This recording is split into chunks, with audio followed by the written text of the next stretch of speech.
அப்படியே எப்படி இப்படி வெண்ணெய் மாதிரி கொட்டுது பாருங்க சாதம். வந்து பச்சை மாங்காய் ஊறுகாய்.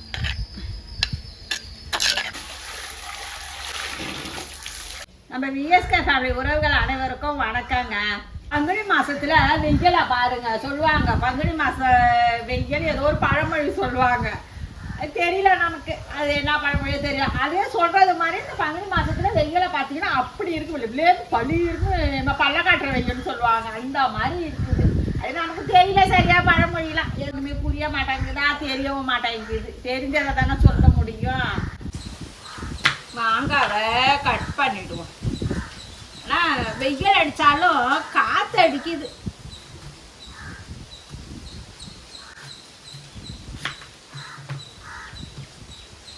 நமக்கு இந்த அருவாமனையில் அரிஞ்சிட்டு இந்த மாதிரி கத்தி வச்சு அரியறது கொஞ்சம் சட்டு சட்டுன்னு வரமாட்டாங்குது, நாளாகும் அதெல்லாம் கற்றுக்கிறதுக்கு. இந்த மாதிரி நல்லா பொடிசாக அரிஞ்சிக்கணும் சரிங்களா. அருவாமனைனா நல்லா சருக்கு சருக்குன்னு அரிஞ்சிருப்பான். மாங்காயை இந்த மாதிரி நல்லா துண்டு துண்டாக கழுவிட்டு நம்ம கட் பண்ணி வச்சுக்கணும். அதை மாதிரி இந்த மாங்காயை இந்த மாதிரி எல்லாம் மண் சட்டியில் சேர்த்துறோம். சுத்தமாக வெந்தயம், கொஞ்சம் கடுகு பொரிஞ்சதும் நான் இதுலேயே அப்படியே இடிக்கல்லையே சேர்த்துக்கிட்டேன். இப்படி பண்ணிவிட்டோம். இதை நல்லா அப்படியே பொடிச்சு விட்டாச்சு. வெந்தயத்தையும் கடுகையும் இந்த மாங்காயில் இந்த பொடியை சேர்த்துக்கணும். இதுக்கு உப்பு, மிளகாத்தூள், தனி மிளகாத்தூள், பெருங்காயத்தூள், இந்த சூடு பண்ண நல்லெண்ணெய். இந்த ஸ்பூனை வச்சு அப்படியே கலந்து விட்டுக்க வேண்டியதான்.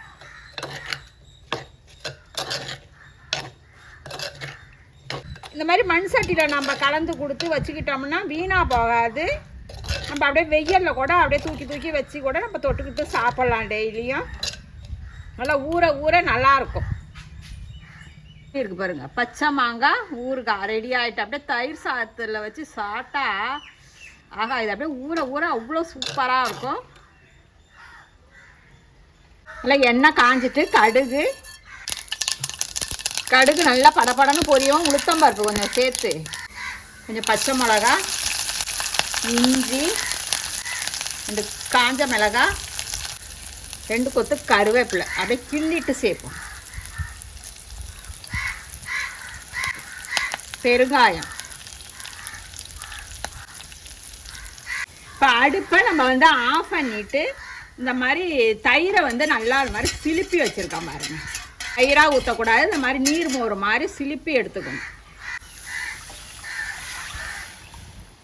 இல்லை இப்போ உப்பு சேர்த்துக்கணும். இது பார்க்க உங்களுக்கு எப்படி இருக்குது, அப்படியே நீர்மோர் மாதிரி இருக்குது பாருங்களா. தயிரோட வாசனைக்கும் இந்த மாதிரி நீர்மோரோட வாசனையும் வித்தியாசப்படுங்க. மல்லி இலையை கொஞ்சம் தூவி விட்டுரும். நல்லா பச்சரிசி இந்த மாதிரி நல்லா குழைவாக வடித்து எடுத்துகிட்டு வந்துட்டேன் நான். நீங்கள் குக்கரில் கூட வச்சுக்கலாம், நான் இதனால வடித்து விட்டு எடுத்துகிட்டு வந்துட்டேன்.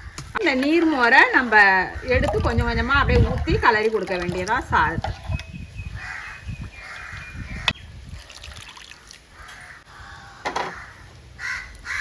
இதை அப்படியே கலந்து கொடுத்துருவோம். காய்ச்சினா பால், கொஞ்சம் பால் சேர்க்கும் போது நல்லாயிருக்கும். இவ்வளோதான் நான் அந்த தயிர் சாதத்தில் போடுவேன். இன்னொரு மெத்தடும் இருக்குது தயிர் சாதம் செய்கிறது. நம்ம வந்து அதில் தயிர் சாதத்தில் வந்து கேரட்டு, மாங்காய், அப்புறம் மாதுளம்பழம் முத்து இருக்கு பாருங்க, உள்ளே இருக்கிறது அது எல்லாம் போட்டு செய்வாங்க. அதுவும் சூப்பராக தான் இருக்கும், நல்லாயிருக்கும். ஆனால் இது மாதிரி நீங்கள் நார்மலாக உள்ளது தயிர் அப்போ உள்ள தயிர் சாதம்லாம் இப்படி தாங்க இருக்கும். சிம்பிளாக இருந்தாலும் சூப்பராக இருக்கும். அந்த தயிர் சாதம் செய்கிறது நல்லாயிருக்கும். அது இந்த மாங்காய் ஊறுகாவுக்கு வச்சு சாப்பிட்டா அவ்வளோ சூப்பராக இருக்கும். இந்த அளவுக்கு அப்படியே தலை தலைன்னு இருக்கணும் நம்ம சாப்பிட்றச்ச. எப்படி இருக்கு பாருங்க, சாதமும் நல்லா குழைவாக இருக்கணும். அது மாதிரி வடிச்சிட்டு நம்ம சாதம் கலரும் போது ரொம்ப நேரம் ஆனாலும் இறுகாமல் இருக்கும் சாதம். நமக்கு அப்படியே எடுக்கும்போது அப்படியே தலை தலைன்னு இருக்கும். மாங்காய் ஊறுகாவோட தொட்டு சாப்பிட வேண்டியதான். இந்த பக்கம் வந்து மாங்காய் ஊறுகாய் ரெடி ஆயிடுச்சு. சூப்பராக இருக்குது பாருங்க. சாதத்தை அப்படியே போட்டு இது பச்சை மாங்காய் ஊறுகாய் எடுத்து வச்சு அப்படியே தயிர் சாதத்தை அப்படியே கொஞ்சமாக எடுத்து கையில் அப்படியே இந்த மாங்காவை அப்படியே வச்சு சாப்பிட்டா இப்படி இருக்கும். மாதிரி நீங்கள் ஒரு மாதிரி தாளித்து நம்ம சாதம் கிளறும் போது அவ்வளோ சூப்பராக இருக்கும். அந்த தயிர் சாதம் வாசனையே தனிதாங்க. இது மாதிரி நீங்களும் ஒரு டைம் செஞ்சு பாருங்கள். செஞ்சு பார்த்துட்டு எப்படி இருக்குன்னு கமெண்டில் சொல்லுங்கள். ரசித்து சமைங்க, ருசித்து சாப்பிடுங்க. நாளை சந்திப்போம்.